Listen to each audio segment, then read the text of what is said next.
el libro de Josué capítulo 9 y el versículo 18. Y no los mataron los hijos de Israel, por cuanto los príncipes de la congregación les habían jurado por Jehová, el Dios de Israel, y toda la congregación murmuraba contra los príncipes. Mas todos los príncipes respondieron a toda la congregación: nosotros les hemos jurado por Jehová, Dios de Israel, por tanto ahora no les podemos tocar. Esto haremos con ellos: les dejaremos vivir para que no venga ira sobre nosotros por causa del juramento que les hemos hecho. Amén. Bien, con esta expresión se describe un conflicto que aparece en Israel por causa de algunas decisiones tomadas por Josué y desde luego por los príncipes del pueblo. ¿De qué se trató? Pues este capítulo, para muchos titulados Astucia de los Gabaonitas, describe entonces quiénes fueron sus protagonistas. Quedamos que en el día de ayer se celebraba la victoria de los muros de Jericó que habían caído. Ahora, después de Jericó, fácilmente corrió la fama de lo que había pasado a las otras ciudades que estaban cercanas. Desde luego, eso hizo que muchos se apoderaran de temor y se apoderara el temor de ellos. Y hubo quienes hasta consideraron: no podremos huir de los hebreos. Tienen un Dios que abre el mar rojo, que les sustenta con comida en medio del desierto, que solo al levantar las manos y la vara de un Moisés, su líder anterior, pues pueden derrotar a, como lo hicieron con los amalecitas, y ahora uno que tumba murallas y destruye una ciudad por sí sola. ¿Tenían razones? Claro que sí, para tener miedo. Sin embargo, en medio de esa inquietud que había en sus corazones, hubo un pueblo de entre los cananeos, eran los Gabaonitas. Entre ellos comenzaron a considerar qué estrategias hacer para evitar que los israelitas llegaran a ellos y los destruyeran. Ellos entonces idearon un plan. El plan consistió en que para salvar su vida se disfrazarían de viajeros peregrinos de tierras muy lejanas. Escuche eso, llegaron a tomar vestidos que mostraran que venían de tierras muy distantes. También llenaron algunas alforjas de sus sacos con pan que era duro para que señalara que venían de muy lejos. También usaron sandalias desgastadas y todo lo que permitiera en su caracterización artística mostrar que venían muy distantes.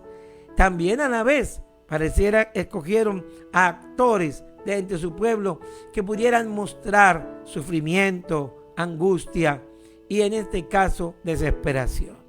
¿Qué ocurrió? Un día cualquiera, mientras estaba Josué con todo su ejército y su pueblo acampando, llegaron hasta donde ellos estaban. Cuando lo vieron llegar, todo el mundo sorprendido escucharon su discurso. Un discurso que fue este, verso 9 de Josué 9. Ellos dijeron: tus siervos han venido de tierra muy lejana, por causa del nombre de Jehová tu Dios, y porque hemos oído su fama, y lo que hizo en Egipto, y lo que hizo a los reyes que estaban al otro lado del Jordán.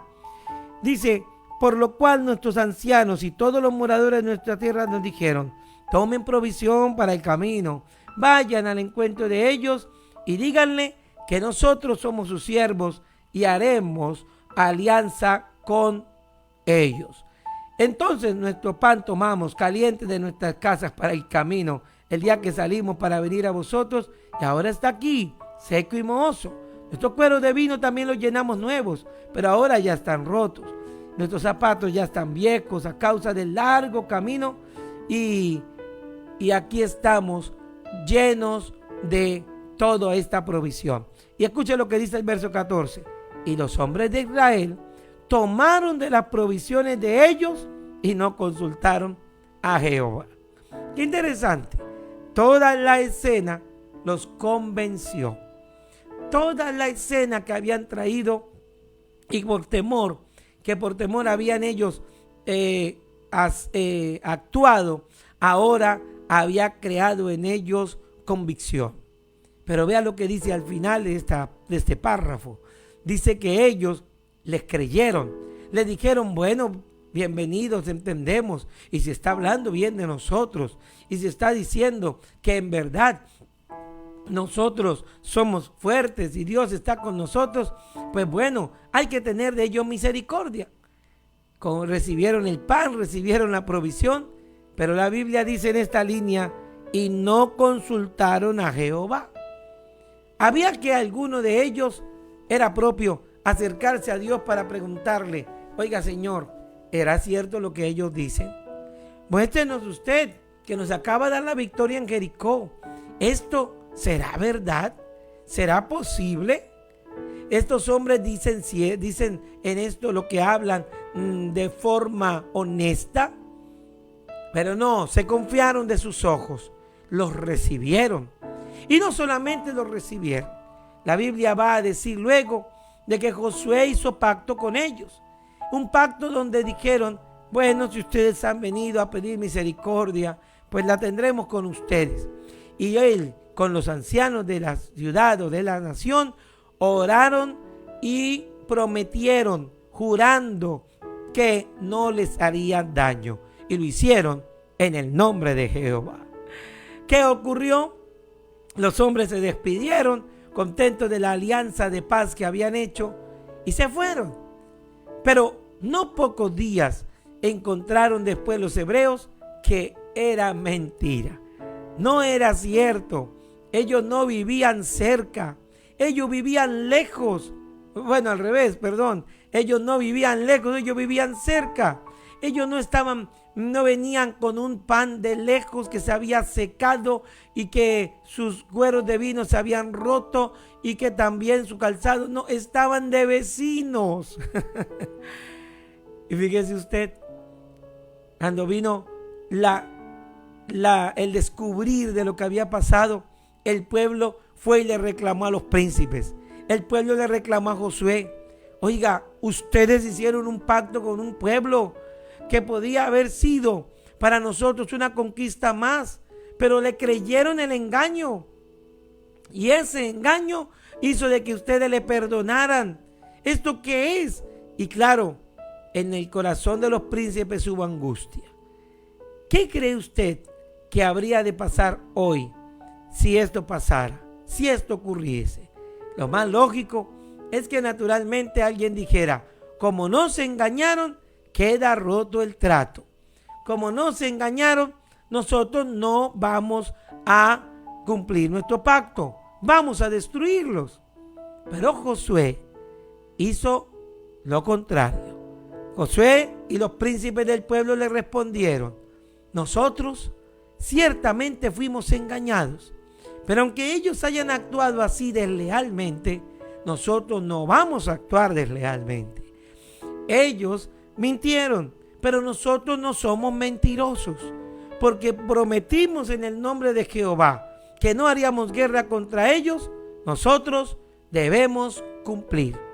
Y Josué y los príncipes dijeron, por cuanto invocamos el nombre de Jehová y juramos en el nombre de Jehová, señores, esta promesa se cumple y no iremos contra ellos.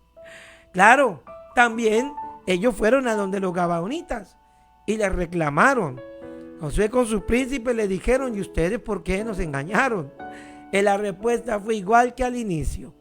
Bueno, nosotros lo hicimos porque teníamos mucho miedo. Y en esto sí es verdad. Ustedes tienen un Dios que tiene tanto poder que decidimos que nuestra pelea sería en vana. Así que nosotros nos acogimos y ahora estamos en sus manos. Josué y los ancianos acordaron algo. Dijeron, bien, no los destruiremos, pero ciertamente ahora serán nuestros siervos y ustedes tendrán que ayudar a cargar la leña y a cortar el agua. En otras palabras, aquí no hay calefacción y tampoco hay gas natural y tampoco hay acueducto. Así que, señores, ustedes trabajarán para los servicios de nuestro pueblo, sus servicios públicos. Y tomaron en pago de su libertad este precio llamado de esclavitud y los colocaron como siervos. Con todo y eso, los gabaonitas se mostraron agradecidos porque entendían que su mejor valor era la vida. Tremenda historia, ¿verdad? Creo que es una historia que podría dar para un análisis político y hasta social de cómo alguien, para sobrevivir, en este caso una comunidad, decide usar estrategias que hacen nuevas leyes y que finalmente buscan que les favorezca. Pero este es un análisis no espiritual. Hoy nos ocuparemos de esta área. ¿Qué lecciones podemos aprender finalmente en la reflexión del día de hoy ante esta escena de la historia? Permítame mostrar parte a parte en este punto basado nuestra reflexión en los protagonistas. El primero de ellos, naturalmente, tiene que ser Josué. Josué es un hombre del que la Biblia llegó a llamar, si ustedes recuerdan, no solo conquistador, sino uno dependiente de Dios. Sus versículos todavía resuenan en nuestros oídos, en los labios juveniles. Él le dijo: esfuérzate, sé valiente, yo estoy contigo, pero no temas ni desmayes. Eso sí, no se aparte tu boca de mi ley. Le llegó y le dijo el Señor: sino que de día y de noche medites en mi ley, y todo lo que hagas te irá bien. ¿Qué era lo que regía el corazón de Josué? No eran sus sentimientos, no eran su ira, molestia o lo que le agradaba. Josué recibió un mandamiento que era la premisa importante: tú no te apartarás de mi ley. Si otros lo hacen a diestra o a derecha o a izquierda, usted no se apartará de mi ley. Y la clave para que yo lo prospere a usted es que obedezca a mi ley.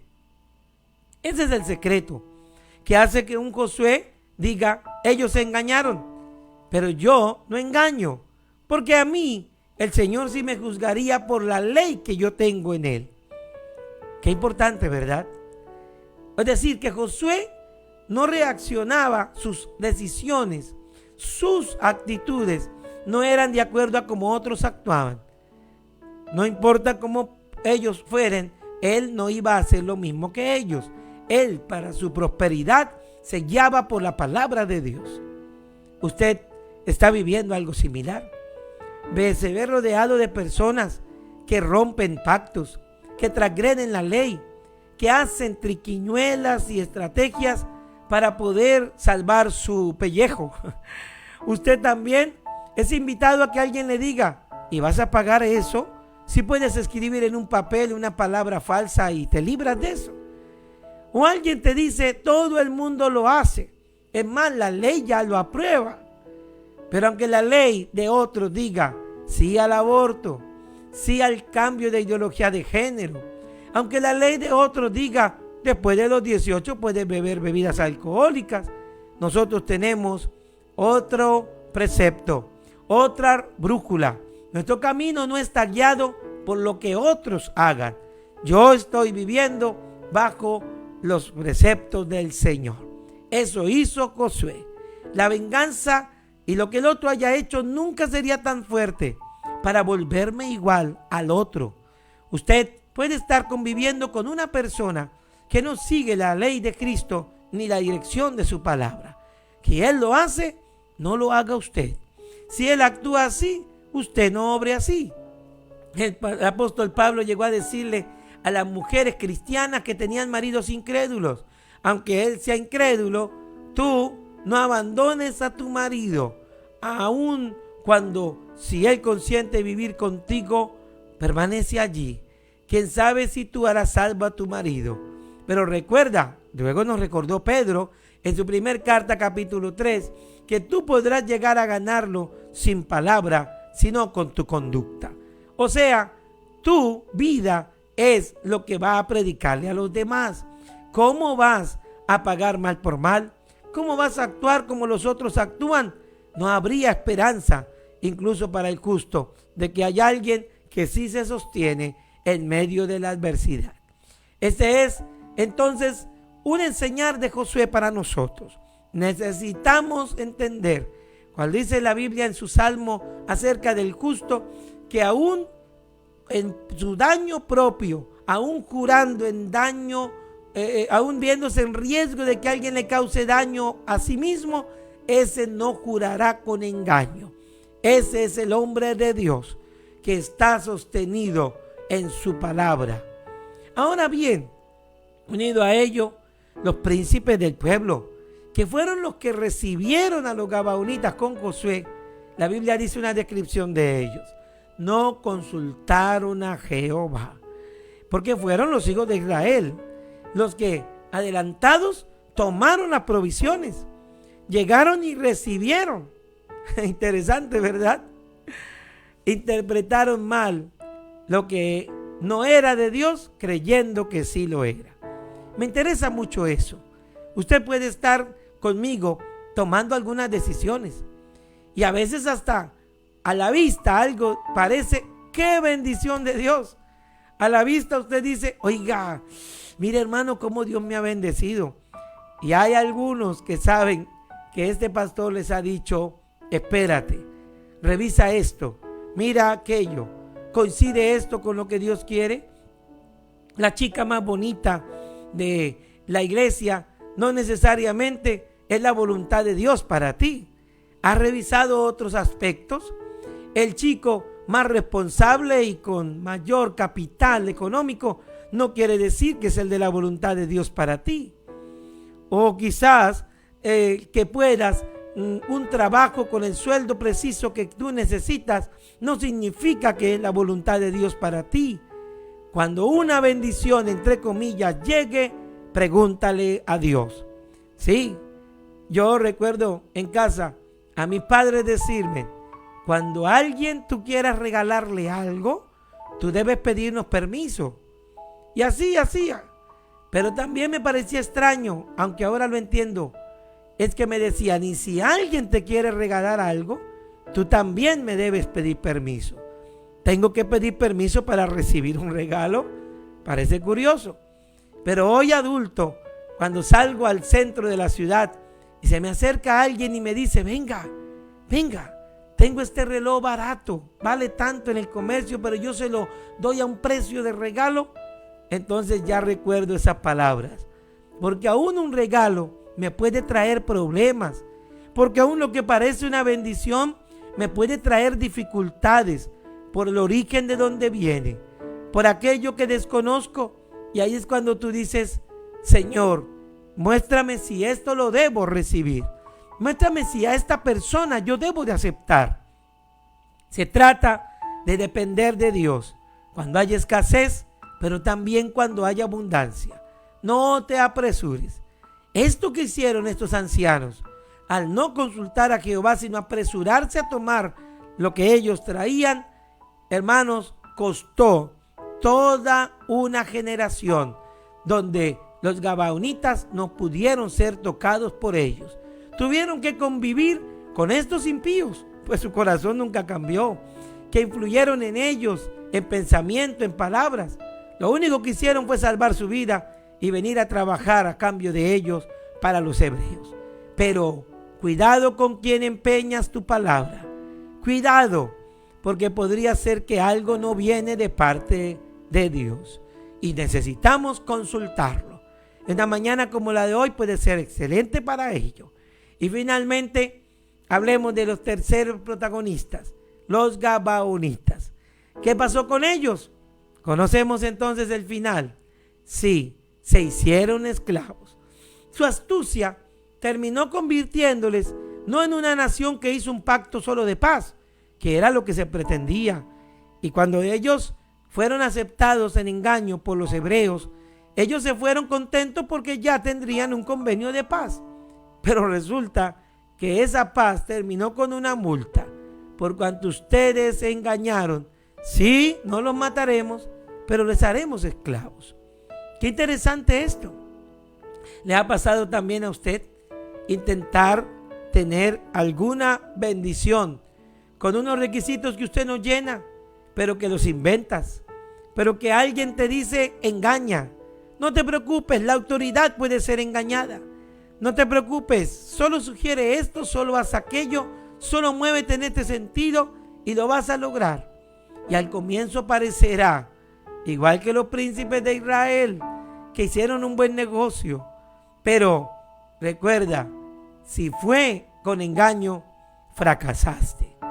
Pablo llega y aconseja a Timoteo: si vas a correr esta carrera, hazlo lícitamente, porque ¿qué vale ganar la carrera y después descubrir que tú lo hiciste ilegítimamente? No es ganar lo más importante. Para los que estamos en el Señor, no se trata solo de cuidar la vida. Esa fue la propuesta que le dijo Satanás al Señor. ¿Has visto a Job? Le dijo al Señor que es fiel e íntegro. Y la respuesta de Satanás dijo: sí, Señor, pero el hombre todo lo dará con tal de sobrevivir. Deja que le toquemos un poco su vida y todo lo que le permite esta vida cómoda, y ya vas a ver cómo él se va a entregar en tus manos, cómo él te fallará. Qué interesante, ¿verdad? Satanás creyó que el hombre serviría a Dios solo por la provisión que tenía. Si se la quitas para poder sobrevivir, él se va a enojar. El Señor le dijo: no hay problema. No siempre la gente solo da la vida, no siempre la gente es capaz de darlo todo por vivir. Hay gente que estará dispuesta a morir por mí. Hay gente que estará dispuesta a no transar ni negociar sus principios por causa de la vida. Y esto me demuestra que el Señor sabía que había un pueblo que seríamos capaces de ser mártires por causa de su nombre, por causa de su palabra, que sí habría alguien que lo amaríamos hasta la muerte. Qué lindo, ¿cierto? El decirle el Señor eso a Satanás le estaba demostrando: no te equivocas, el hombre no da todo solo por vivir. Y eso se lo repitió cuando se hizo carne allá en el monte de la tentación. Ciertamente no solo de pan vivirá el hombre, sino que él es sustentado por la palabra de Dios. Por eso es que usted, hermano, aun cuando su vida esté en riesgo, aun cuando se sienta que la muerte lo está visitando, recuerda, no niegues tu fe, sostente en la verdad, no negocies la verdad que Dios te ha dado. Compra la verdad, dijo el Señor en Proverbios, y no la vendas. No se negocia mis convicciones. Oiga, pero puede ser que por esta enfermedad usted muriera. No me importa, más me aferro a Dios, pero no renegaré contra Él, dijo Job. Y deberíamos decir nosotros, cuando llegue un momento en el que pareciera que el Señor está permitiéndonos pasar por pruebas como esas, por desesperante que sea la prueba económica, no negocies tu fe. Por desesperante que sea esa prueba de que te haga sobrevivir, por favor, tus principios permanezcan, que al final Dios nos dará la victoria. Estos terminaron no muertos, pero esclavos. Terminaron esclavos. Yo conozco personas desesperadas. Le dicen: espere, ¿por qué no cambia su forma de vida ahora que está tan endeudado? Y comienza usted a volver a la calma. Deshágase de algunas cosas. No se prenda a lo material y va a poder sobrevivir. Pero la persona se desespera porque no quiere cambiar su estilo de vida y se mete en deudas más grandes. No hagas eso. No vayas y actúes de esa manera, entrando en una situación donde terminarás siendo más esclavo o esclava de otros. El Señor te quiere decir esta mañana: hay algo que vale más, y es la paz que brinda el estar bien en la voluntad de Dios, el estar a paz con Dios. Te invito a que no te apresures a una decisión alocada, porque aunque parezca que solucionaste el problema, como los gabaonitas pensaron, lo que terminaste fue siendo un esclavo de él. Creo que también ellos debieron actuar con la verdad y posiblemente habrían podido tener también el pacto de paz y de verdad. Recuerda que Jericó fue destruida porque cerraron la ciudad y no quisieron reconciliarse. Pero nosotros, los que hemos vivido como los gabaonitas, también le debíamos la vida a Dios. Dios tenía todo el juicio para aplicarlo por causa de nuestro pecado, porque no éramos de su pueblo, porque éramos contrarios a sus propósitos. Y qué hermoso, qué lindo. El Señor nos extendió el perdón cuando vinimos y le ofrecimos un sacrificio de paz, entregándole a Él nuestra vida. ¿Sabes? Dios sí perdona al que le busca. Dios sí perdona y no tienes que inventarte nada ni hacer ningún cambio. Solo descansar en los brazos de su voluntad.